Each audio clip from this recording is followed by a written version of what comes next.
Tomorrow, we'll head to the ocean again, all right? Today, you'll have Jesus instead. All right. All right, so we're going to talk about selfishness, all right? Yes, you need to be selfish. You need to be selfish, otherwise you can't help others, all right? You need to love yourself before you can love others. That is correct. It might sound like a cliche today, but it's true. It's true.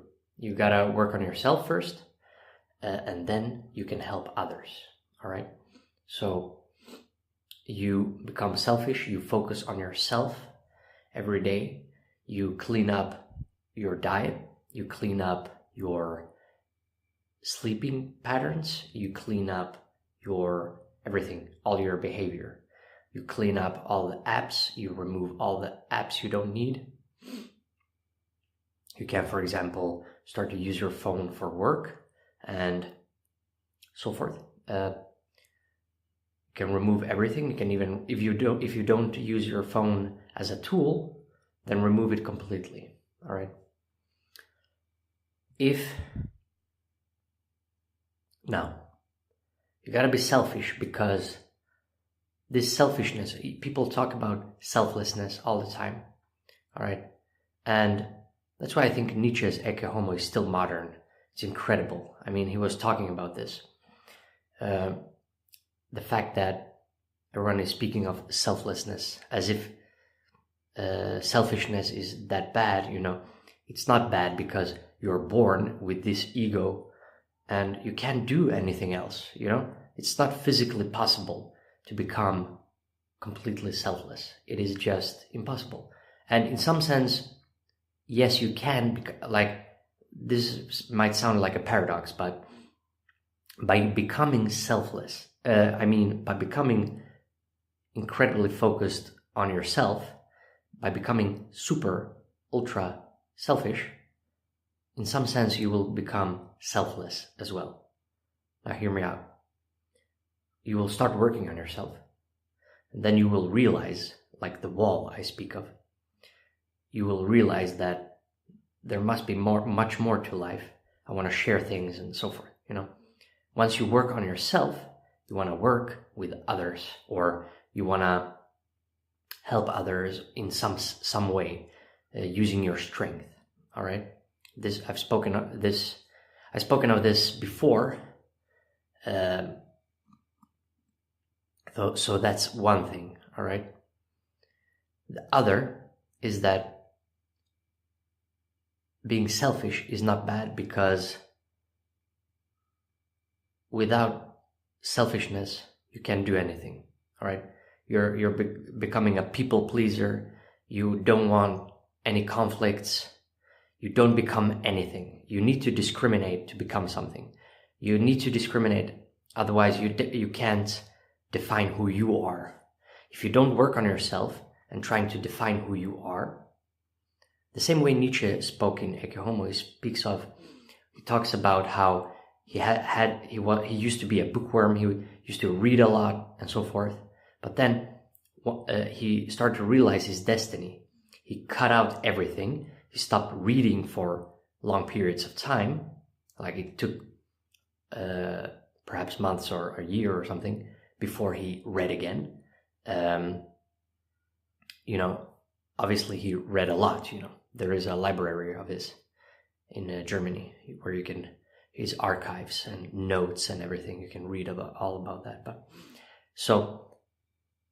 But he had all this knowledge, but he then realized, once he cut out everything, he realized his destiny. So once you cut out everything, you realize your destiny, as well as, and this thought occurred to me earlier, that once you've exhausted all possibilities, if you are like a, you know, you like many things, you know, you don't know what to focus on, then you simply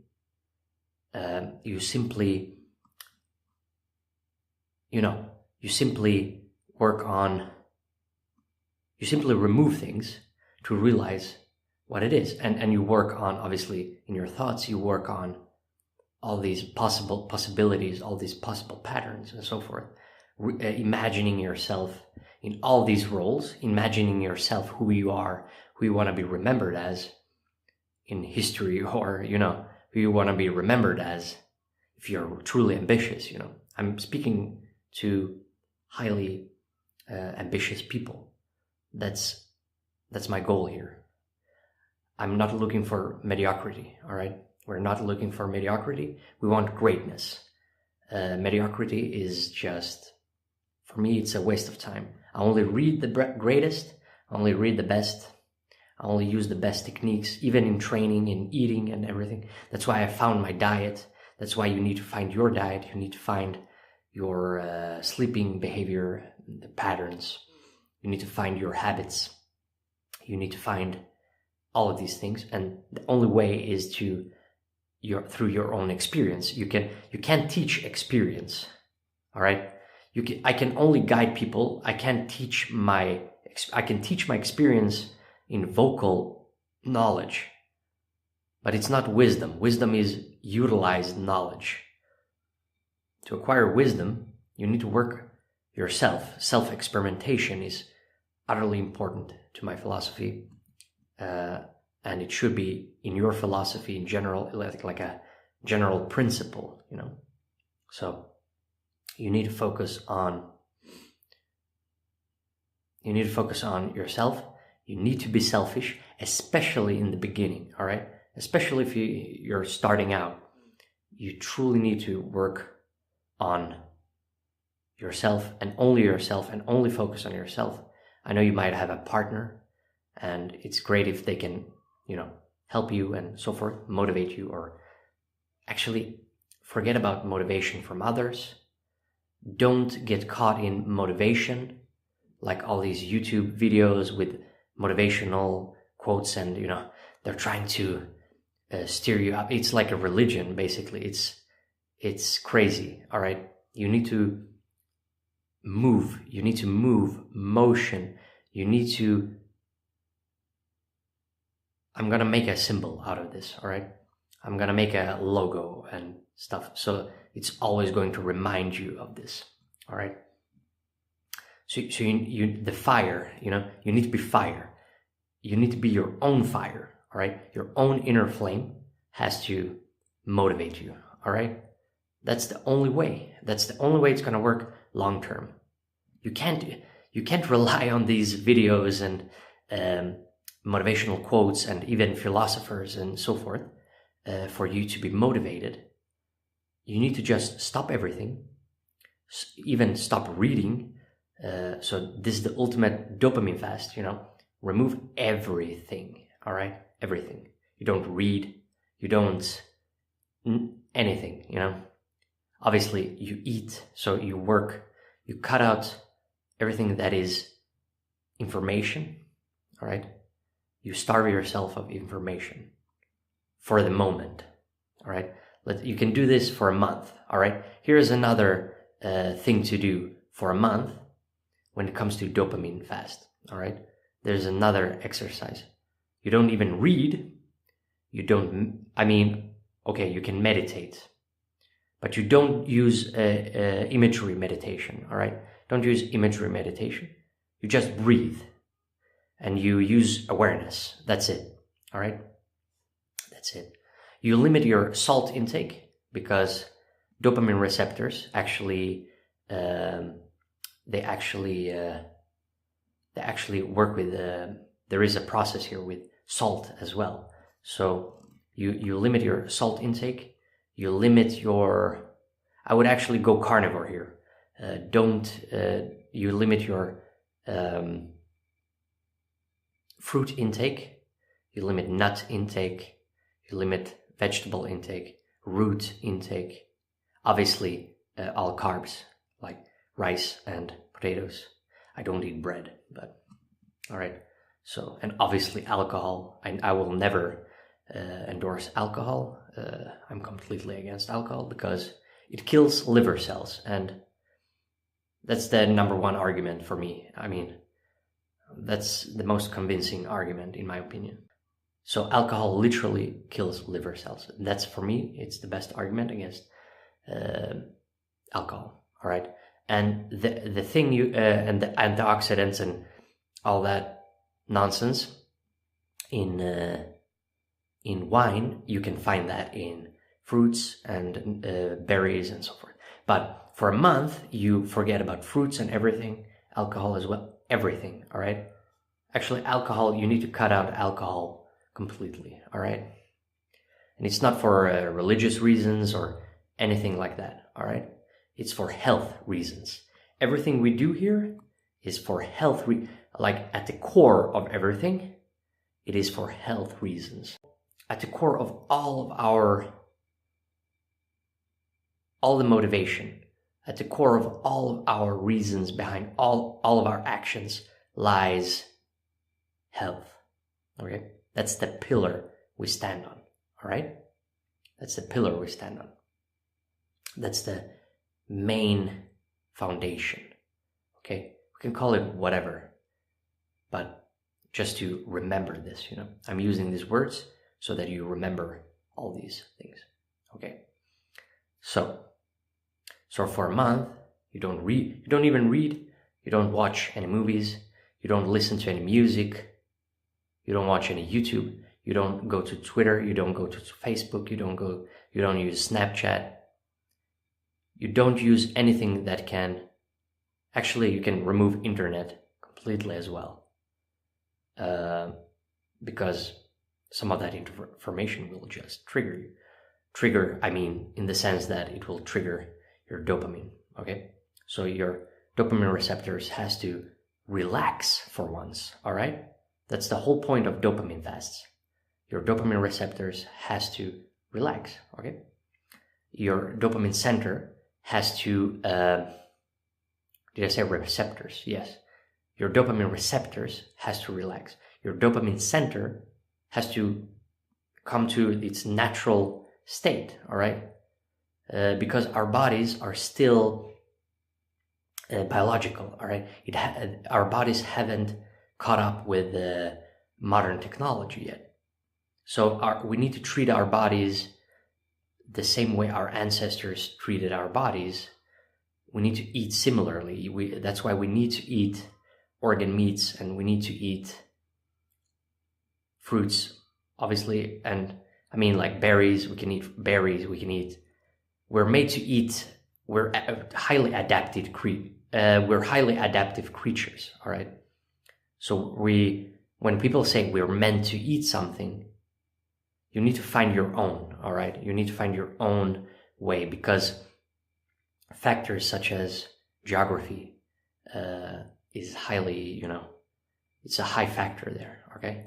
So if you're South American or so that potatoes will be much easier for you, and if you're Middle Eastern, rice and grain might be easier, but on this month, this exercise, you just at least for a month, and then you'll realize that you will love it, you've cut out everything, internet, everything, even books, all right? So you're in your own thoughts, you're only thinking about your own work, you're only thinking about working on yourself, and your work, and you'll become much more spiritual. You'll feel spiritual, especially on the diet as well. If you're going closer to carnivory, closer to ancestral diet, go as close as you can.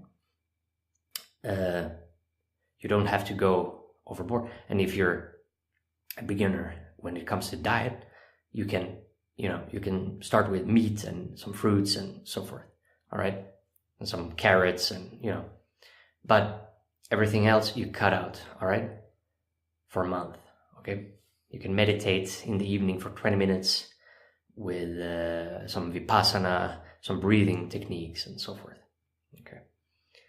So, and I promise you will feel much more spiritual. Some minor things will trigger this spiritual feeling. You don't need, your own brain will your own brain will do all this.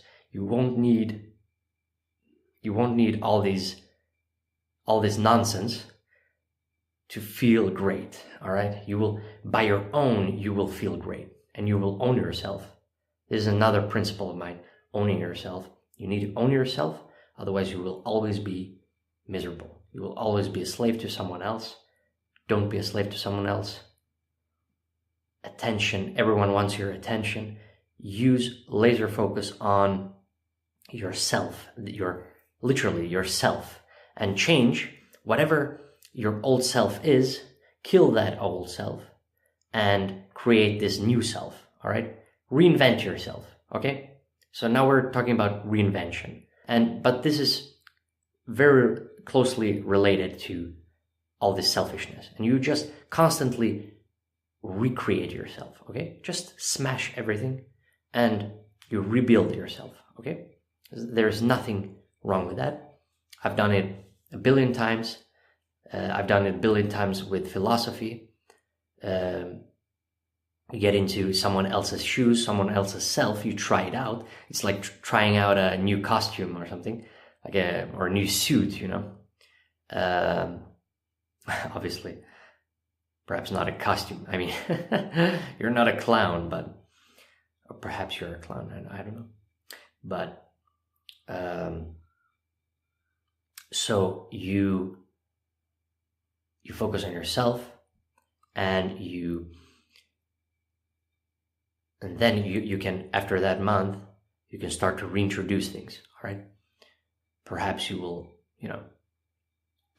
want to help others right away. You know, some people's progress will be quick, and others it will take longer time, and that's fine. Everyone needs to find their own destiny slowly and, you know, in time. But some people are just born and know exactly what they want to do. So I've always known what I want to do in life. All right. I've always been artistic, philosophical, and always loved nature. Always was curious about science and all these things. So, I've always had spiritual experiences and so forth. All right. So I believe we all have spiritual experiences. Even the most atheistic of us, I believe all of us have these. When I say spirituality, I don't mean anything religious. I'm just talking about an intense experience. All right, that's what I'm speaking of. The same way LSD, or not LSD, the same way DMT can make you, feel, or ayahuasca and all these things can make you feel spiritual. The same way, that's what I'm talking about. But you can do all that without any drugs. We're not reliant on anything, all right? That's what I mean by owning yourself. You don't rely on anyone else. You don't rely on anything. That's why you need to cut out every other self. You need to cut out, because you don't rely on them. And then you need to think for yourself. You force yourself to think for yourself, and you might realize new things. Okay, so yeah, do that for a month. Cut out everything, and focus only on yourself, your ego, so to speak. And it doesn't matter right now if you feel like that's wrong, or, you know, it's not wrong, all right? It's not wrong. You're born with an ego. You can't live without an ego. You can't live without being selfish. And once you've been selfish enough, you will realize things, new things, and you move from there. By these actions, you will see new things, all right? There are other things I want to mention. For example, if you, start using your phone for work,